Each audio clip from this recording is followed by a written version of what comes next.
Baik, assalamualaikum warahmatullahi wabarakatuh. Selamat pagi semuanya. Mudah-mudahan sehat selalu ya.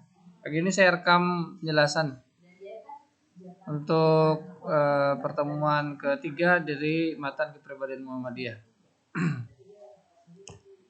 Nah, di pertemuan sebelumnya kita sudah membahas tentang rumusan matan kepribadian Muhammadiyah yang ada 4 ya. Satu, apakah Muhammadiyah itu? Dan yang kedua, dasar amal usaha Muhammadiyah, dan yang ketiga, pedoman amal usaha Muhammadiyah, serta yang keempat, sifat-sifat Muhammadiyah. Untuk apakah Muhammadiyah itu sudah kita jelaskan, dan kemarin sudah kita buat beberapa keyword untuk memastikan Anda memahami betul tentang hakikat Muhammadiyah itu. Dan hari ini kita akan membahas tentang dasar amal usaha Muhammadiyah. Materi ini disampaikan dengan tujuan satu, peserta didik dapat menyebutkan 6 dasar amal usaha Muhammadiyah. Yang kedua, peserta didik mampu menjelaskan dasar-dasar amal usaha Muhammadiyah tersebut. Nah, pertanyaannya adalah apakah yang dimaksud dengan dasar amal usaha? Yang dimaksud dengan dasar amal usaha itu artinya adalah fondasi setiap kegiatan yang dilakukan oleh Muhammadiyah. Apa sih fondasi atau landasan Muhammadiyah itu berbuat atau melakukan program-programnya? Nah, dasar amal usaha Muhammadiyah dalam matan kepribadian Muhammadiyah ini kita bisa lihat secara lengkap dalam Muqaddimah Anggaran Dasar Muhammadiyah. Insya Allah nanti di kelas 12 akan dipelajari ya. Tapi kalau di semester ini nanti setelah PTS waktunya cukup, kita juga akan membahas ya. Kemudian dari Muqaddimah Anggaran Dasar Muhammadiyah tersebut kita bisa mengambil ada 7 pokok pikiran sebetulnya. Tapi yang dimasukkan dalam dasar-dasar amal usaha Muhammadiyah kepribadian Muhammadiyah itu ada 6. Yang pertama adalah hidup manusia harus bertauhid, bertuhan, beribadah, serta tunduk dan taat kepada Allah. Ini adalah dasar utama. Jadi landasan kita hidup itu adalah harus bertauhid, beribadah kepada Allah. Jadi kalau dalam bahasa Depoknya, kita mau ngapain aja ya, paling dasar itu adalah kita untuk ibadah. Karena kita diciptakan oleh Allah hanya untuk ibadah. Itu yang paling penting. Jadi kalau Muhammadiyah melakukan kegiatan-kegiatan ya harus nilainya ibadah. Kalau nggak ada nilai ibadah nggak usah dikerjakan. Itu menjadi penting. Yang kedua, hidup manusia harus bermasyarakat. Artinya kita tidak bisa hidup sendiri, harus bermasyarakat, dan Muhammadiyah harus terlibat dalam kehidupan masyarakat. Kita tidak bisa tinggal di rumah diam saja, tapi kita harus keluar berbuat di hadapan masyarakat. Nomor 1 dan nomor 2 ini bisa disebut sebagai hubungan vertikal dan horizontal. Kalau vertikal itu yang nomor 1 bahwa hidup kita harus bertauhid kepada Allah, sedangkan yang horizontal itu hidup kita bersama masyarakat dan harus berbaur dengan masyarakat dan berbuat dengan masyarakat. Kemudian yang ketiga, dasar amal usaha Muhammadiyah adalah secara gampangnya kita harus hidup itu berhukum dengan hukum Allah atau beragama Islam. Ini beragama Islam. Karena Islam agama yang paling sempurna dan hanya Islamlah yang bisa menjadi dasar bagaimana kita membentuk satu pribadi utama dan juga tertib dalam kehidupan bermasyarakat. Itu harus kita pahami betul ya, bahwa hanya Islam yang bisa memberikan kebahagiaan, sehingga kemudian kita wajib beragama Islam dan taat kepada hukum Allah.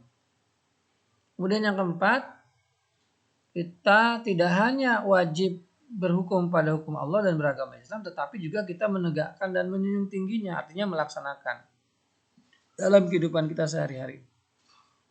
Karena kalau Islam tidak diperjuangkan, dijunjung tinggi, maka tentunya ini menjadi satu hal yang timpang antara keyakinan dengan pelaksanaan. Kemudian yang kelima, bahwa dalam menjunjung tinggi agama Islam dan berhukum kepada hukum Allah serta bermasyarakat dan juga ibadah kepada Allah itu ya harus mengikuti jejak perjuangan Rasulullah atau beritibak kepada Rasulullah. Ya. Dan yang terakhir, dasar amal usaha Muhammadiyah adalah harus dengan berorganisasi.